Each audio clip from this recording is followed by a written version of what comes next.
E continuando no tema, vivendo o verdadeiro evangelho, gostaria que vocês abrissem a palavra do Senhor. Vocês podem estar deixando já aberto em Mateus. Em Mateus, do capítulo 4, no verso 9. E depois nós vamos seguir para Mateus, do capítulo 16, verso 24. Nós vamos ler esses dois textos, amém? E disse-lhe: tudo isto te darei, se prostrado me adorares. Satanás colocou Jesus no alto de um monte, mostrou toda a glória, reinos, terras, poder, riqueza para Jesus. Tudo isso eu te darei, se prostrado me adorares. O diabo é carente de idolatria. E ele fez e fará de tudo para receber adoração. E como ele tem sido adorado dentro de igrejas. Não se assustem com as coisas que vocês vão ouvir. Nós precisamos ouvir a verdade. Para entendermos a graça maravilhosa de Deus, precisamos denunciar o falso evangelho. Para que possamos reconhecer o verdadeiro evangelho de Cristo. Que o apóstolo Paulo diz que evangelho é Cristo crucificado. Evangelho é mensagem da cruz. Que eu não me envergonho do evangelho de Cristo, porque ele é poder de Deus para a salvação de todo aquele que crer. Este é o evangelho. Jesus venceu todas as tentações. A tentação da idolatria, a tentação da presunção, a tentação da vaidade, a tentação de ser independente de Deus. Quando o diabo manda ele transformar pedra em pão, Jesus estava com fome. Muitas vezes o diabo vem na nossa fome, é na nossa fraqueza, na nossa maior fraqueza, na nossa maior carência. Ele vem para nos salvar. Sabe o que eu vejo? O diabo ele só se apresenta para salvar. Ele é um salvador. E ele tem levantado muitos falsos cristos. O que é Cristo? Salvador. Ele só vai apresentar para salvar você. Este é o evangelho de Satanás. Está com fome? Você pode mudar essa situação. Faça do seu jeito. Jesus podia transformar a pedra em pão. E as pedras até se pareciam com um pão. Olha que tentação. Era lógico isso? Transformar a pedra em pão para Jesus? Era. O que tinha de errado nisso? O que tinha de errado Satanás lembrar a Jesus, se tu és mesmo filho de Deus, tu és o filho de Deus? Quantas vezes ele tem vindo contra nós assim? Você é filho de Deus mesmo? Olha o que você está passando. Olha o teu sofrimento. Você é filho de Deus mesmo? Ele é seu pai. Não tinha nada de errado Jesus transformar a pedra em pão. Onde estava então a tentação nisto? Porque Deus não havia mandado Jesus fazer nada daquilo. Era simplesmente isso. Estava errado? Não. Não tinha nada de errado. Mas Deus mandou? Não. Deus não mandou. Muitas vezes fazemos coisas lógicas, na nossa razão, achando que Deus vai assinar lá embaixo. Não tem nada de errado nisso. Mas Deus não mandou você fazer. Você está saindo da dependência dele. Se Jesus transformasse pedra em pão, simplesmente fizesse isso, uma coisa tão simples, para um Deus que se esvaziou e tinha poderes para transformar, uma coisa tão simples, mas se ele fizesse isso, querido, ele fadava ao fracasso todo o sacrifício da cruz. Porque ali ele estava ensinando que ele, sendo homem, se esvaziou-se de Deus, porque ele é Deus, mas totalmente homem, nos ensinou que mesmo na fome, mesmo na nossa dor, na nossa fraqueza, nas nossas maiores necessidades, nós temos que ter dependência total de Deus e esperar em Deus. Ele é a nossa resposta. E Jesus venceu a tentação da presunção, porque Jesus podia pular sim, que os anjos do Senhor iria salvá-lo. Mas Jesus ensina, nós não temos que tentar a Deus. Nós não temos que provar nada para ninguém, nem para Deus. Nós temos que obedecer ao Senhor. Nós temos que esperar em Deus em todo o tempo. Às vezes queremos provar, às vezes queremos nos honrar. Sofremos coisas, sofremos ataques, sofremos calúnias, e nós queremos ir lá tirar satisfação, nós queremos ir lá resolver do nosso jeito. Eu vou fazer, eu vou pular mesmo, e Deus vai me salvar. Eu vou lá, vou dar minha cara a tapa, e Deus vai resolver isso para mim. Deus não mandou. Como nós temos experiências de esperar o tempo de Deus, e Deus levar aquela pessoa na sua casa e te pedir perdão.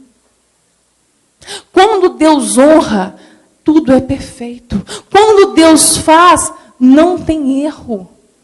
É lindo, é maravilhoso, porque é uma obra que só o Espírito Santo pode fazer dentro de nós. E Ele faz. Agora, se você quer buscar a tua honra, se você quer provar alguma coisa, então Deus tira as mãos. Aí nós vamos lá para Mateus 16, no verso 24, nós temos aqui uma outra proposta. Aqui nós vimos o evangelho de Satanás. Te darei tudo. Te darei tudo, igreja. Te darei tudo. Te darei tudo. O que você quer? Tentador isso, né? O que você quer? Vamos ver o evangelho verdadeiro? 16, 24. Então disse Jesus aos seus discípulos: se alguém quiser vir após mim, renuncie-se a si mesmo. Negue-se. Morra. Toma sobre si a sua cruz e me siga. Porque aquele que quiser salvar a sua vida, perdê-la-á. E quem perder a sua vida por amor de mim, achá-la-á. Pois que aproveita o homem ganhar o mundo inteiro, se perder a sua alma? Ou que dará o homem em recompensa da sua alma? Jesus está falando para os discípulos aqui, olha, eu desci de um deserto agora. Eu venci Satanás. Como homem eu sofri, eu sei o que vocês vão sofrer. Eu conheço já a dor de vocês. Eu me fiz homem para passar o que vocês passam, para viver o que vocês vivem, para sofrer o que vocês sofrem. Eu venci como homem. E vocês também podem vencer em meu nome. Porque eu venci. Eu venci por vocês. Eu enfrentei a dor, eu enfrentei o frio, eu enfrentei a fome, eu enfrentei Satanás. E eu venci como homem. Não foi como Deus, não. Ele venceu como homem, carne. Sem nenhum artifício. Com a palavra de Deus. Ele venceu com a palavra. Agora, vocês escolhem. Vocês querem tudo ou querem perder? Porque tem um que dá tudo. Te darei tudo. Há dois evangelhos aqui, queridos. Há dois evangelhos aqui. Não há um meio evangelho, não. Paulo fala que o outro evangelho é maldito. O outro evangelho é de Satanás. Evangelho que vem enganando pessoas, mentindo, não pregam a cruz, não pregam a volta de Jesus, não pregam o juízo de Deus, não pregam o arrependimento, não pregam contra o pecado. Esse evangelho é falso. O Espírito Santo não tem compromisso com esse evangelho, porque o maior ministério do Espírito Santo é nos convencer do pecado, da justiça e do juízo. Se não há esse evangelho nos púlpitos, não é evangelho de Cristo. E no final dos dias, a palavra de Deus fala que muitos estarão com comichão nos ouvidos, porque vão sentir cosquinhas. Eles querem um evangelho doce, um evangelho que massageia o ego, um evangelho que te levanta a sua autoestima. Deus não está preocupado com a sua autoestima. Deus quer te levar para o céu. Ele quer salvar a sua vida. Ele se importa com o seu sofrimento, mas muitas vezes o seu sofrimento é permissão dele. Para que você volte para Ele, para que você se converta, para que você o conheça como Ele é, como Jó o conheceu. Jó não conhecia Deus da prosperidade, Jó não conhecia Deus da riqueza. Ainda que ele fosse um homem temente a Deus, um homem íntegro, um homem justo, que Deus prosperou ele. Foi Deus que prosperou Jó. Mas ele conheceu a Deus quando ele perdeu tudo, até a saúde dele. Não é brincadeira perder 10 filhos. Não é brincadeira ter uma esposa que te amaldiçoa, que não quer mais você. Não é brincadeira ter amigos que te acusam dia e noite de pecado, de adultério, de roubo. Jó sofreu tudo isso. Ele ainda olhou para o céu e disse: o meu Redentor vive e virá sobre a terra e eu o verei. Deus não tinha mudado a sorte de Jó ainda. E Jó aprendeu a amar a Deus incondicionalmente. Ele aprendeu o que é felicidade. E felicidade é ser contente com tudo. Está buscando felicidade aonde? Aonde? Cuidado. Cuidado, porque você acha. Tem um Salvador aí dando tudo o que você quiser. Jesus não se salvou na cruz. Ele não veio nos ensinar a nos salvar, não. Ele veio nos ensinar a morrer. Ele veio nos ensinar a perder. O diabo queria que ele se salvasse de todas as maneiras. Ele tentou fazer isso. Para eliminar o caminho da cruz. Para eliminar a coroa de espinhos. E hoje nós temos uma igreja querendo se salvar. Querendo os direitos. Não sofre o dano. Que o outro que se dane, né? O dano ele não quer sofrer. Ele não dá a outra face. Ele não anda 2 milhas, não dá a túnica para quem precisa. Ele mente. Nós estamos dando com uma igreja pecadora, que não se arrepende. Uma igreja de direitos. Que é o seu direito, eu quero o meu direito de ter. Eu quero ter. E ele dá tudo o que você quiser. Ele dá tudo o que você quiser. Mas com um preço muito alto. De pagar caro. De entregar o seu tudo. De semear a semente, senão não colhe. Sob maldição ainda. Sob medo. O falso evangelho, ele conduz a igreja que quer esse evangelho na base do medo, da culpa e da ganância. É nisso que o diabo trabalha através dos líderes. De mercenários, de lobos. Culpa. Coloca culpa sobre a igreja. Sobre os membros, sobre as ovelhas. Se sentem culpadas. Culpadas por não serem curadas. Culpadas por não enriquecerem. Culpadas por tudo. Estimulam a culpa, estimulam o medo. Medo de não receber. Medo de não conseguir. Medo de não conquistar. Medo de não ter vitória. Medo de tocar no ungido.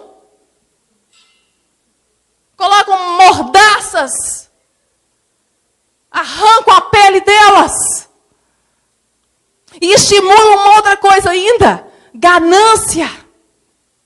O querer. O ter. E avançar. Os cultos são todos movidos para isso. As músicas são todas movidas a isso.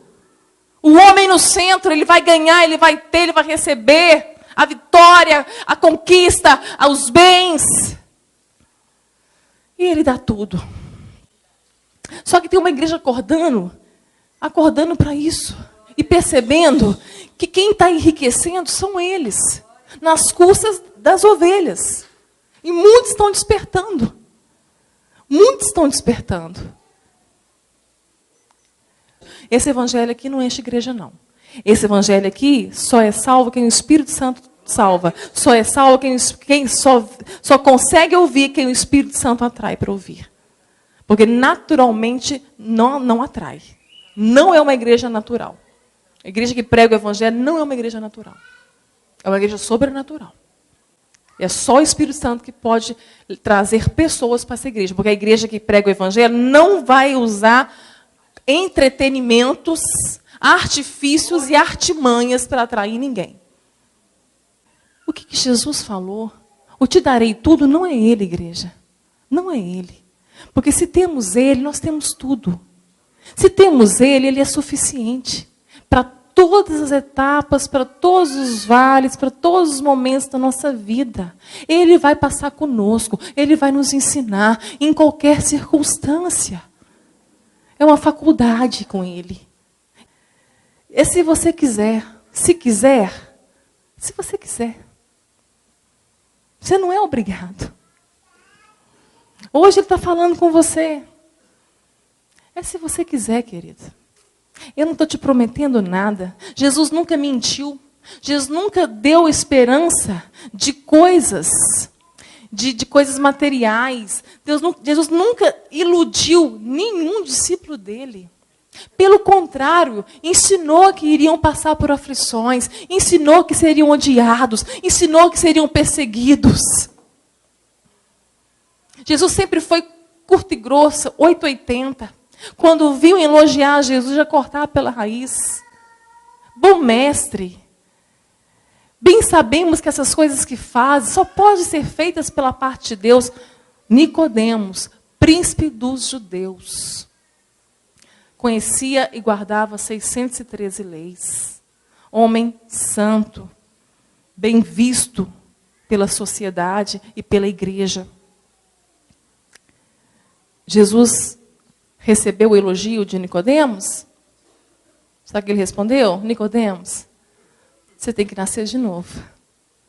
Com tudo isso que você sabe, com tudo isso que você é, se você não nascer de novo, você não verá o reino de Deus. Tão simples o evangelho. Nascer da água. A água é a palavra. É a que limpa.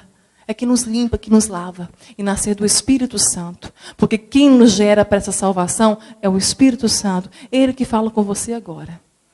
É Ele que quer te gerar para tão grande salvação. Só Ele pode fazer isso. Só Ele pode fazer isso. É impossível aos homens ser salvo. Mas para Deus tudo é possível.